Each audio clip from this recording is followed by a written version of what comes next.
শেষ পর্যন্ত আসমানকেই বিয়ে করবে তোতা। সম্পূর্ণ জানতে ভিডিওটিতে একটি লাইক করে দেখতে থাকো। গল্পের শুরুতেই দেখা যায় যে আসমানকে নিয়ে বিরক্ত বোধ করতে থাকে উদ্দালক বসু। আসমান তো উদ্দালক বসুর ডিপার্টমেন্টেই চাকরিটা পেয়েছে। আসমান তখন বলে, স্যার আমি আপনাকে খুব ভালোবাসি, শ্রদ্ধা করি স্যার, প্লিজ আপনি আমার থেকে এই পেনটা নিন। খুব আশা ছিল চাকরি পেলে সেই টাকাটা দিয়ে প্রথম মাসের মাইনে দিয়ে আপনার জন্য কিছু একটা কিনবো। অনেক আশা করে আমি এই পেনটা কিনে এনেছি। কিন্তু উদ্দালক বসু বলে, তুমি পেনটা কিনে এনেছো তোমার নিজের ইচ্ছায়, আমি এই পেনটা নেব কি নেব না সেটা সম্পূর্ণ আমার ইচ্ছাতে। তুমি আমাকে এইভাবে জোর করতে পারো না আসমান। আসমান তখন বলে, হ্যাঁ আমি জানি আমি আপনাকে কোনোভাবেই জোর করতে পারি না, সেই অধিকার আমার নেই, কিন্তু তবুও আমি চাইছি যে আপনি যদি এটা নেন আমি ভীষণ খুশি হব। কিন্তু উদ্দালক বসু সেই পেনটা নিতেই চায় না আর বলে, বললাম তো আমার এসব কিচ্ছু দরকার নেই, আমি যদি এখানে চেঁচামেচি করি তাহলে কি তোমার সেটা ভালো লাগবে? কেন বুঝতে চাইছো না সেটা? আমি তো সেটাই মানতে পারছি না। প্লিজ তুমি এখান থেকে যাও, তোমাকে দেখতে আমার একদমই ভালো লাগছে না। আসমান বলে, স্যার আমার ওপরে রাগ, এই পেনটা তো কোনো অন্যায় করেনি, প্লিজ ওকে অ্যাকসেপ্ট করুন। কিন্তু উদ্দালক বসু ঠিক করেছে আসমানের দেওয়া কোনো উপহারই সে নেবে না। এরপর আসমান বলে, ঠিক আছে স্যার, আপনি যখন এটা নিতেই চাইছেন না আমি তো আর আপনাকে জোর জবরদস্তি করতে পারি না। আপনি এত একবার যদি নিতেন টেবিলের ড্রয়ারে না হয় ফেলে রেখে দিতেন। কিন্তু তবুও উদ্দালক বসু নিতে চায় না। আর আসমান বলে, ঠিক আছে আমি এটা আমার কাছে রেখে দিলাম, যেদিন আপনি চাইবেন আমি সেদিন আপনাকে দিয়ে দেব। আর সেই সময়টা খুব শিগগিরই একদিন আসবে, এই পেনটা আপনি নিজে থেকে আমার কাছে চাইবেন। উদ্দালক বসু বলে, অতটাও সহজ মনে করো না সব কিছু, যতটা সহজ তুমি ভাবছো। যাই হোক, তুমি তোমার কথা বলেছো, এখন তুমি আসতে পারো। আসমান বলে, চলে যাচ্ছি স্যার, তবে আপনার কাছে কিন্তু আমি বারবার আসবো, কারণ আমার মনে হয় গুরুজনদের কাছে আসা, গুরুজনদের কাছে ক্ষমা চাওয়াটা কোনো অপরাধ নয়। এইদিকে বাড়িতে অনেক দিন পর এসেছে অনুশ্রী আর ঋত্বিক আর প্রজাপতি। তার জন্য কোজাগরী রীতিমতো অনুশ্রীকে বরণ করতে থাকে। আর এটা দেখার পরেই অনুশ্রী তখন বলে, বৌদি ভাই তোমার কি পুরোই মাথাটা খারাপ হয়ে গেল নাকি?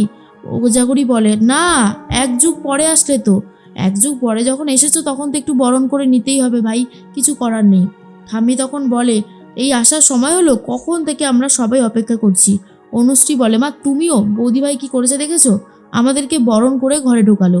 ঠাম্মি তখন বলে, সে বড় বৌমা তো বরাবরই নিজের ইচ্ছে মতো কাজ করে, তা ভালো করেছে।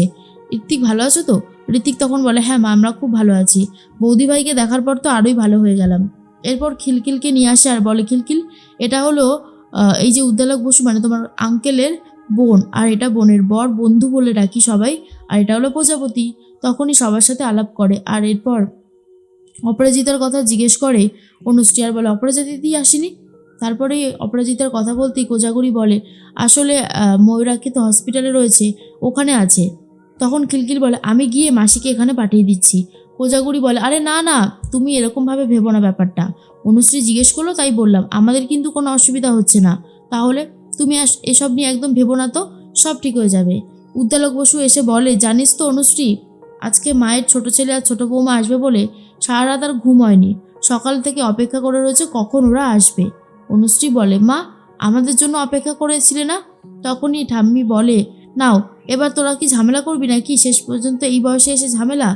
এর মধ্যেই তখন অনুশ্রী বলে, তা ঝামেলা হলে মন্দ হয় না, কি বলো বৌদি ভাই? আর এটা নিয়ে হাসি ঠাট্টা চলছে। তখনই কোজাগরী বলে, এতদিন পর এসেছো, বাক্স প্যাটরাগুলো কোথায় দেখি, এত সহজে তো আর যেতে দেবো না। বন্ধু বলে, হ্যাঁ তো, আরে কি যেন নিয়ম আছে, হ্যাঁ আইবুড়ো ভাত থেকে শুরু করে বিদায় পর্যন্ত পর দিনগুলো আছে ততদিন আমি থাকবো, বুঝতে পারলে? তখন কোজাগরী বলে, বাহ, তাহলে তো আর কোনো ব্যাপারই না। এর মধ্যেই দর্শনারা লিস্ট করতে থাকে গেস্টদের। তার মধ্যেই দর্শনার হাজব্যান্ড তখন বলে, আরে তুমি তো সবই লিখেছো, আর একটা লিস্ট হবে, আরেকজনের নাম হবে লিস্টে অ্যাড হবে। তখনই রূপের বাবা বলে, আরেকজন কে বলো তো? সবার নামই তো লিখেছি বলে মনে হচ্ছে। আর ঠিক তখনই দর্শনা বলে, কেন আসমান? দেখো তোমরা যখন সবটা জেনেই গেছো, তোমাদের কাছে অস্বীকার করবার মতন তো আর কিছু নেই। তা আমি ছোট ছেলের বিয়ে দিচ্ছি, আমার বড় ছেলেকে ইনভাইট করব না, সেটা কি হতে পারে বলো? রূপের বাবা বলে, বাবা তোমার এই কথাটা শুনে তো আমার রীতিমতো অবাক লাগছে, শেষ পর্যন্ত তুমি এসব বলছো? দর্শনা বলে, কেন বলবো না? আরে যেটা সত্যি সেটা বলতে কোনো ভয় নেই আমার, ওকে আমি নেমন্তন্ন করব। রূপের বাবা বলে, শুনলাম ছেলেরা নাকি ইউনিভার্সিটিতে জয়েন করেছে, নতুন চাকরি পেয়েছে উদ্দালক বসুর ডিপার্টমেন্টেই। ভালো, মানুষের দিন ফিরতে বেশি দিন সময় লাগে না। তখনই বলতে থাকে রূপের মা, এই শোনো, ও চাকরি পাক আর যাই করুক তাতে তো আমাদের কিছু যায় আসে না, তবে ও একটা মেয়ের জীবন টাকা নিয়ে নষ্ট করতে যাচ্ছিল, সেটাও কিন্তু ঠিক। রূপের বাবা বলে, এটা আমি মরে গেলেও বিশ্বাস করব না যে আসমান এই রকমভাবে টাকা পয়সা নিয়েছে, সেটা কখনোই সম্ভব না, বুঝতে পারলে? মানুষকে চিনতে এখনো এতটাও ভুল করিনি, মানুষকে খুব ভালো মতন চিনি, তোমার থেকে তো বেশিই চিনি, এটুকু বলতেই পারি।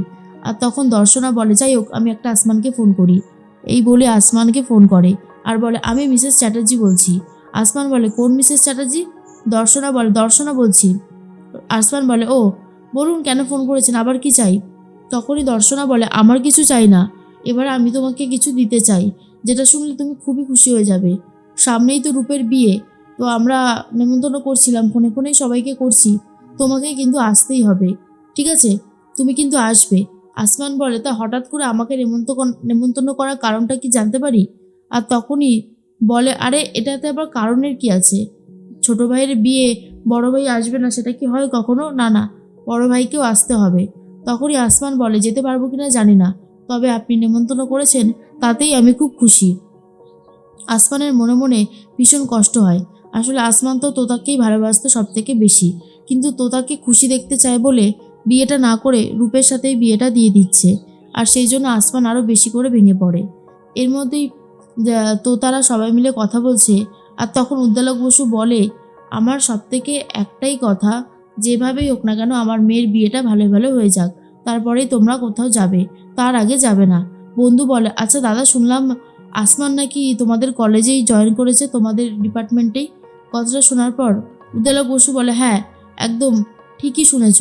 তার মধ্যেই ঠাম্মি তখন বলে, আবার ওর কথা আসছে কেন, ওর কথা বরং থাক। বন্ধু বলে, না না, সে তো থাকবেই, আসলে কয়েকটা কথা আর কি জানতে ইচ্ছে করলো তাই জানছি। তো তার মনটা খারাপ হয়ে যায়। আসমানের কথা উঠতেই কোজাগরি বলে, আমাদের সাথে রাস্তায় একবার দেখা হয়েছিল, আর তখন ঠিকটাই বলেছিল তাহলে, কিন্তু উদ্দালক বসু তো আমাকে আর কিছু বলেনি, তাই বিশ্বাস করতে পারছিলাম না। ভাবতেই কেমন যেন অবাক লাগে, সেই দিনে সে আসমান আজকে একটা ইউনিভার্সিটির চাকরিও পর্যন্ত পেয়ে গেছে। উদ্দালক বসু বলে, তাতে কি হয়েছে? তুমি কি ভেবেছো এরপর আমি তোতার সাথে ওর বিয়ে দেবো? আসমানের সাথে তোতার বিয়েটা কি আদৌ সম্ভব? না। যেভাবে আমার মেয়েকেও অপমান করেছে, তারপরে ওর সাথে বিয়ে দেওয়ার কথা আমি জাস্ট ভাবতেই পারি না। তোতার খুব খারাপ লাগে। তোতা বুঝতে পারে সে আসমানকে ছাড়া বাঁচবে না, আর এখন একটা চাকরিও পেয়ে গেছে, আর অসুবিধার তো কিছু নেই, কিন্তু সে কোনোভাবেই রূপকে বিয়ে করতে চাইছে না। তাহলে কি আসমানের সাথেই তোতার বিয়েটা হবে? তোমাদের কি মনে হয় অবশ্যই কমেন্টস করে জানাতে পারো, আর ভিডিওটি ভালো লাগলে অবশ্যই একটা লাইক করে দিও।